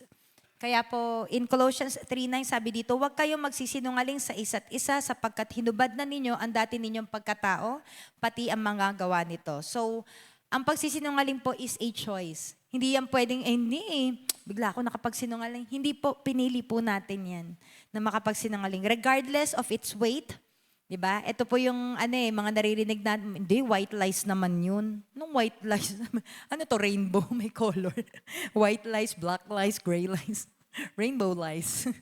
Di ba po? Hindi po. Lahat po ng kasinungalingan, kahit maliit lang po yan or malaki, yan po ay kasalanan sa Diyos. Di ba po? Hindi. Ano lang naman. Di ba? Nag-ano pa umaalma pa. Umaalma pa. Yan. So, Romans 6:12-13. Huwag na ninyong paghariin ang kasalanan sa inyong mga katawang may kamatayan upang hindi na ninyo sundin ang masasamang hilig nito. Huwag na ninyo ipailalim sa kapangyarihan ng kasalanan ang alinmang bahagi ng inyong katawan bilang kasangkapan sa paggawa ng kasamaan. Sa halip, pasakop. Diba? Ito po yung susi dito, surrender, pasakop. Tayo sa Diyos bilang mga taong namatay na at muling binuhay at ihandog ninyo sa Kanya ang inyong katawan bilang kasangkapan sa kabutihan. So it's either yung lips mo ba yan, lips po natin, yung ating tenga, yung ating katawan, yung ating isipan po, na parte po ng ating katawan ay ipasakop daw po natin sa Panginoon para hindi na tayo bumalik do sa dating buhay po natin. Kasi po, every time na nagbibigay tayo ng open door kay Satan, di ba sa mga salesman, uso yan dati ngayon kasi wala na Di ba po, once na kumakatok sila at pinagbuksan nyo yan ng pinto kahit napakaliit, once, ang gagawin po nila, i-step nila yung paa nila para hindi mo na maisara ng tuluyan yung pintuan mo. So, ang next na dyan, kakakausap mo, papasok na po siya. Later on, hindi mo na namamalayan, nasa bahay nyo na siya. So, ganun din po si Satan sa atin. Once na nagbigay po tayo ng open door po sa kanya, kahit napakaliit lang po niyan, at hinayaan po natin siya ng hinayaan, mineditate po natin ng mineditate, papasok na siya po sa atin yan. So, doon po nagkakaroon ng stronghold. From foothold, nagkakaroon po ng stronghold. To the point po na minsan, mas mahirap ng alisin dahil lumaki na po ng lumaki. Diba? Ano po mas madaling putulin? Yung bagong tubo na halaman o yung puno na 40 years na po? Yung halaman. Diba? Maninipis pa yung ano po niyan yung mga tangkay, sangay niya. Kumpara po doon sa puno na minsan kahit high-tech na lagari, hindi minsan na puputol agad-agad. But syempre, let us not lose hope. The Lord can deliver us. But, eto po, sinasabi sa verse, wag na po natin gawing vessel, itong katawan natin, itong buhay po natin na tinubos niya para sa pagkakasala po. So, when we choose to give in to sin, our bodies respond. Diba? Nagpo-form po siya nagre-result po siya into action. Yan, so, yun nga po, kunyari sabi ko nga sa inyo, yung kawalan natin, diba? Parang yung binasa natin sa Matthew 6. Pag nawawalan po tayo ng tiwala sa Panginoon that He will provide for us, ano yung action na gagawin natin? Since naging wrong na yung thinking natin, wrong na yung source na kinukunan natin, nagre-resort yung iba sa gambling. Diba? ay, magtataya na lang ko kasi ito easy money. Di ba, makaka-acquire ako ng malaking pera dito. Isang taya lang, million agad. Magta-tights naman ako, pastora. Di ba, magta-tights naman po ako. Ayan, so syempre kaka-meditate natin, sige, taya kaya ako, ilang kayang number, ano kaya lucky number? Di ba, so nung tumaya ka, mamaya-maya, you find yourself pinili natin actually, pinili mo na pumila. Di ba po, pumila, and then, mamaya, tumaya ka na, nagbayad ka na. Alam niyo ba, naalala ko nung high school ako, kasi born again na kami noon, yung nanay ko, nagbibingo sa Mega Mall. Bibingo sa Mega Mall. Nakakatawa yun eh, kasi syempre sa church din namin dati, nagbibigay din ng mga t-shirt, yung mga ano. Lagi niya suot yung Year of Miracles 2010. Yun pa, tapos nasa unahan pa siya noong bingguhan. So may one time, nag-ikot ako sa mall, tapos pabalik na ako doon sa bingguhan kasi nga susunduin ko yung nanay ko. Malapit na ako, bigla ako nakasalubong yung pastor namin. Sabi niya, oh, Paul, anong ginagawa mo dito? Si mama po kasi, sabi niya, bakit nasa si mami baby? Worker na rin si mama nun. Sabi ko, nag-ikot lang po. Kapag sinungaling ako. Kasi hindi ko alam kung paano sabihin, nasa bingguhan po nanay ko, susunduin ko. Alam niyo, yun nakapagsinungaling tuloy ako. Di ba? Hindi ko nasabi na, Pastor, nandun po yung nanay ko, nasa bingguhan, susunduin ko. Tapos yun nga, kaya nga pag nagbibinggo yung nanay namin, ma, huwag mo nasuotin yung uniform na yun, nakakahiya kasi nakatatak yung pangalan ng church. Diba? Isa pong Kristiyano ang nanalo sa loto. Bingo.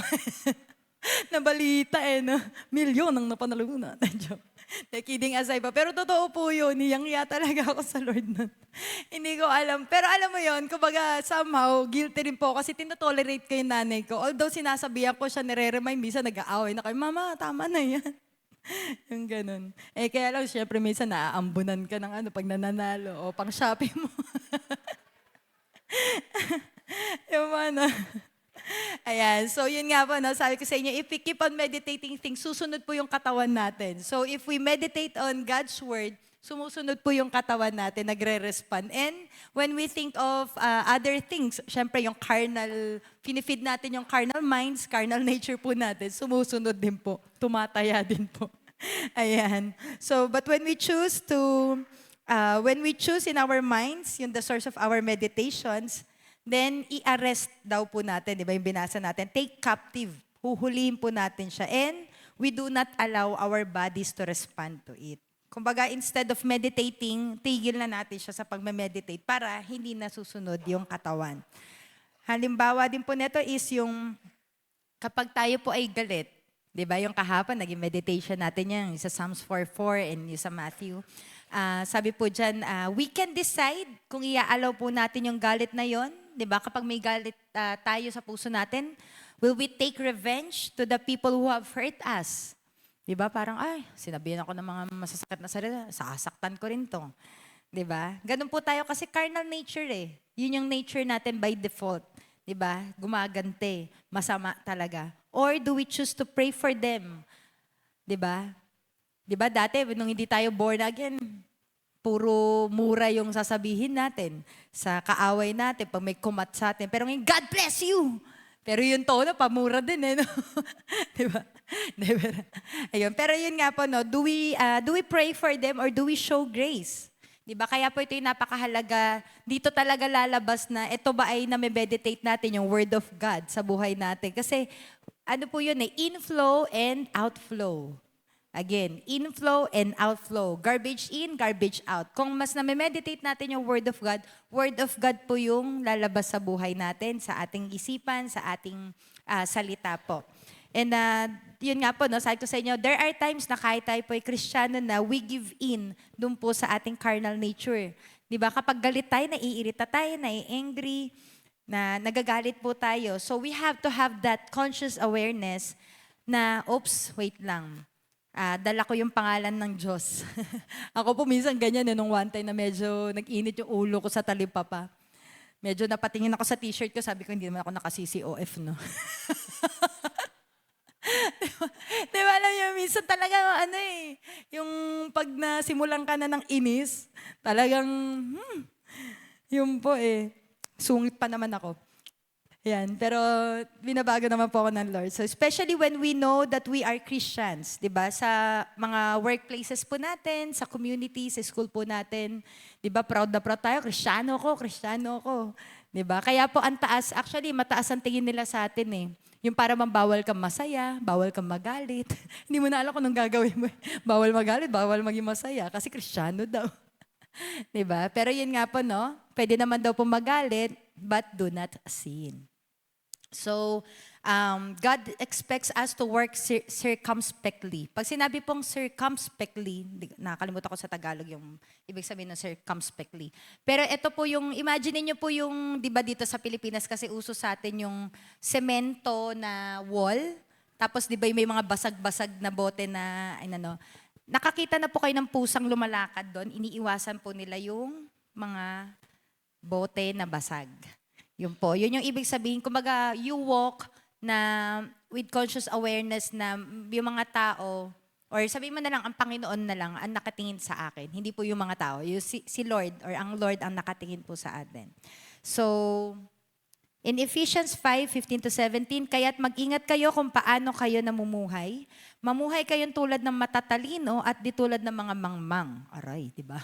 Maging matalino daw po. Samantalahin ninyo ang bawat pagkakataon na kayo'y makagawa ng mabuti, sapagkat punong-puno ng kasamaan ang daigdig ngayon. So, alam naman natin po na yung mundo natin is fallen world, pabulusok na po. As days goes by, di ba po, lalong pasama ng pasama. So don't expect na maging maayos ang tao, kundi lalo daw po magiging evil, even in the last days. Kaya po, wag na tayong mag-join sa kanila, especially sa atin na mga sinasabi natin na talagang kumilala tayo sa Panginoon. Kundi, ano daw po yung dapat natin gawin? Makagawa ng mabuti. Amen po? Diba? Minsan pag gusto mo ng magalit, mabuti. Gustuhin ko na lang gawa ng mabuti. Yan. So wag kayong maging hangal, unawain ninyo kung ano ang kalooban ng Panginoon. Diba kapag may mga na-encounter tayo, mga nakakairitang mga tao, mga taong kat ng kat, hinto ng hinto, at kung ano-ano pa. Diba? Yung mga taong parang, ano ba to? O mga unlovable na mga ma-encounter po natin. Diba? Mas masarap kasi minsan mahalin, tsaka mas madaling mahalin yung mga taong kaibig-ibig. Pero paano naman po yung mga hindi kaibig-ibig? Diba? Minsan medyo may tayo may pride. Pero tignan muna natin yung sarili natin. Diba? Kung ikukumpara natin yung sarili natin sa Panginoon, tayo ba'y kaibig-ibig? Diba? Hindi po natin deserve yung biyaya ng Diyos, yung salvation niya. Diba? There was nothing in us na kaibig-ibig. And yet, binigay ng Panginoon yung buhay niya. Amen? Amen po. Ayan. So ano pa po? Yung meditations, it affects our health. Diba? Kapag lagi natin na nagdodwell tayo dun sa fears, sa violence, sa revenge, pansinin nyo po, diba? Yung pulse rate natin, yung breathing po natin, marami pong apektado. Cholesterol tumataas, dugo, lahat na po. 'Di ba? Yung mga ill thoughts po natin, nag-stimulate po siya ng glands, ng organs, yung nervous system po natin, nag-shoot up lahat. 'Di ba? When we constantly think about these things, naapektuhan po yung spirit natin, yung soul, and again, even our bodies. 'Di ba po? Napansin po ba natin yon? Pag mainit yung ulo natin, ako, pag mainit yung panahon, dyan ako, ang bilis mag-shoot up talaga. Parang ang quick to, makapagsalita minsan. Kaya yun nga, di ba, yun na-share ni Pastor, yung 151. Yung soft answer turns away wrath. Di ba? Kumbaga maging mahinahon tayo sa ating pagsasalita. So, ano pa po? Paano po natin maka-counterfeit to? Siyempre, yung right meditations. Unang-una po, siyempre, yung Word of God. More than anything else, above anything else, yung Word of God po, yung magiging right meditations natin. And sabi po dito, there can be no victory hanggat hindi po natin natutunan to monitor our thought life or yung source of our meditation. It is impossible for us na maging spiritual po without girding up the loins of our minds. At ito po yung sinasabi sa 1 Peter 1:13, Therefore, gird up the loins of your mind, be sober, and rest your hope fully upon the grace that is to be brought to you at the revelation of Jesus Christ. So sa Tagalog po, kaya nga ihanda ninyo ang inyong mga isipan para sa dapat ninyong gawin, maging mahinahon kayo, at lubos na umasa sa pagpapalang tatamuhin ninyo kapag nahahayag na si Kristo. So during those times po, in the olden times po, yung mga lalaki po ay nagsusuot sila ng mga flowing garments. At kapag pupunta po sila sa isang journey po nila, gagawin po nila, kumbaga para siyang ganito, parang palda. Ang gagawin po nila ay kukunin po nila yon at itatak nila po yon ng matindi or tightly under their belt at tsaka po sila aalis. So ganun din po sa ating isipan. We have to have that conscious awareness po na i-compose po natin, isipan po natin that we will not let our minds be divided. So yun po yung ibig sabihin ng gird up the loins of our minds. So, yan po, no? So, God hears lahat ng mga sinasabi po natin sa ating, na nagmumula sa puso, sa ating isipan po. And pinakikinggan po yun. Pinakikinggan po yun ng Panginoon. And sabi dito, remember our meditations, again, determine whether we have victory or defeat. Kaya po, di ba, sabi ko sa inyo kanina, yung illustration, yung door, wag po natin i-allow si Satan na bigyan siya even an inch ng door po, ng opening. So, ito po yung dapat natin na i-meditate. Philippians 4:8, finally, brethren, whatever things are true, whatever things are noble, whatever things are just, whatever things are pure, whatever things are lovely, whatever things are of good report, if there is any virtue and if there is anything praiseworthy, meditate on these things. So ito lamang po yung mga bagay na dapat po natin pagbulay-bulayan, i-chew, kainin sa ating mga isipan po. No? And if we do these things, the God of peace will be with us. Diba? Ito lang po yung magpapahupa ng ating isipan para tayo po ay maging focus, tayo po ay ma-align po natin yung ating isipan sa plano at kalooban ng Panginoon. So, just a practical steps or tips po para maging maayos po yung ating isipan. Siyempre, instead of meditating on our past, yung mga hurts man yan, failures natin, or whatever that is po, let us meditate on the Word of God. Diba? We can, lalo na po ngayon, napaka-vast na po ng resources. Marami na pong YouTube po dyan na sermon. Just filter it kasi hindi po lahat na nagpe-preach maayos. So, filter nyo lang po kung nakatugma pa rin po ito sa Word of God. Makinig po tayo ng mga Christian music. Instead of noise, instead of allowing noise, instead of allowing, alam mo yun, mga dirty sources, yung mga na po, maaayos na po ng mga Christian music. Read books that will help us mature in our faith or para mag-improve po yung sarili natin. Or find a hobby or sport, diba? To divert our attention. Kumbaga, instead na mag-doom scrolling tayo sa social media, mag-Lego ka na lang, cross-stitch, diba? Mag-painting or anything na craft or whatever it is na pwede natin maging source of income. Diba? Mas nakakatuwa yun na maging source of income yun kaysa yung doom scrolling ka lang na wala naman na idudulot, sumasama pa loob mo. Diba? Kung ano-ano pa nakikita po natin. So, or even online courses. Diba? Marami po na dyan na online courses. At instead of maging idle po tayo, diba? Hindi pa huli ang lahat, diba? May mga matatanda na po, nag-aaral pa rin, tinatapos pa rin nila yung pag-aaral po nila. Marami po dyan na mga resources na po. And baka ito na po yung season to fulfill our mga natutulog na dreams before. Di ba po? At yung season of honing our skills, lalo na po, di ba, na nagkaroon tayo ng music training ngayong summer instead of being idle, nasa bahay lang. So, may mga nag-register po noon. Journaling, ito po, it helps me a lot. Yung scrapbooking, journaling, sulat. Or minsan pag wala po akong time yung handwritten, ginagawa ko po, meron akong email na hindi alam ni Pastor na sinesend ko lang din sa sarili ko. Kumbaga to vent out, to pour out my heart to God. Kasi minsan may mga bagay na, alam mo yung gusto mo si Lord na lang. So, you can email yourself. Yan. So, o kaya yun po, isa rin na malaking nakatulong sa akin yung nag-walking ako. Kasi yung parang pagod ako, yung isipan ko parang masyadong clouded. So, nag-start ako mag-walking noon 2 years old si Queen. Mga 2 years ago. Yon, 3 years ago. So, naka-help siya sa akin na makapag-isip-isip, makapag-meditate ng songs, makapag-aral ng songs, pag ako yung naka-line up po.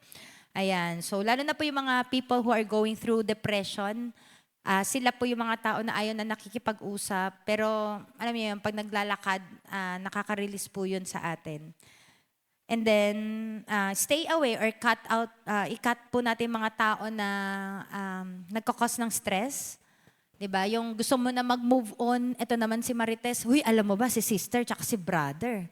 'Di ba? Ano na natin sila, i-cut off, stay away na lang muna sa kanila. Kasi, yun nga nagdadagdag stress lang. Alam niyo, marami tayong ginagawa na sa buhay, may trabaho, may mga inaasikaso na. So, instead of listening doon sa mga gossips nila, digital detox, yon. Malaking tulong din po yan, no? Instead of feeding ourselves with negative things or anything that will drain you, yung makakapagod lang sa inyo, yon, wag na natin i-allow po. So, as I end, hayaan po natin na i-meditate po natin itong Philippians 4:8, no? Sabi po dito, everything that is pure, di ba? Mga bagay na karapat-dapat. Ano ba yung mga bagay na karapat-dapat? Kapuri-puri, mga bagay na totoo, marangal, matuwid, malinis, kaibig-ibig at kagalang-galang.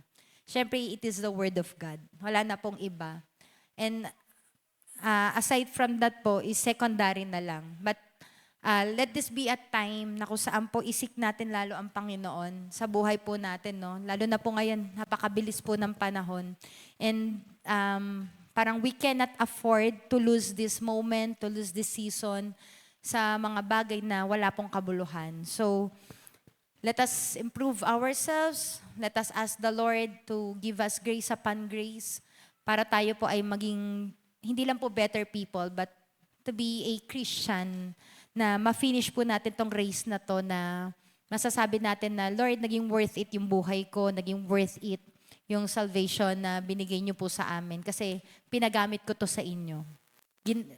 Ginugol ko yung oras ko sa mga bagay na nasa kalooban mo. Kaya po, let us continue to worship the Lord and let this song continue to be our life song. Na i-offer po natin yung sarili natin sa Panginoon, yung ating isipan, patuloy po natin na alalahanin yung ginawa ng Diyos sa buhay natin, the miracles that we experience. Prayer po natin is the latter will be greater. Ano man yung mga pinagdaanan natin, yung mga victory na binigay ng Lord, is mas ma-experience pa po natin ito because we are victors in Christ.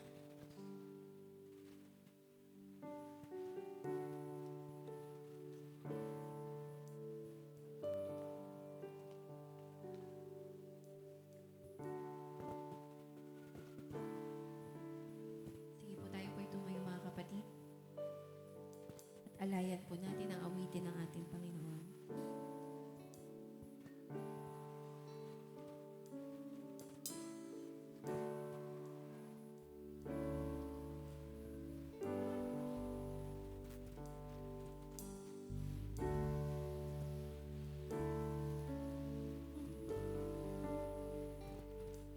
Inaalala ang biyayan, kabutihan mo, O Diyos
Panginoon, patuloy po kami na humihingi ng tawad, Lord, kung may mga pagkakataon sa buhay namin noon, ngayon man, or sa mga susunod na pagkakataon na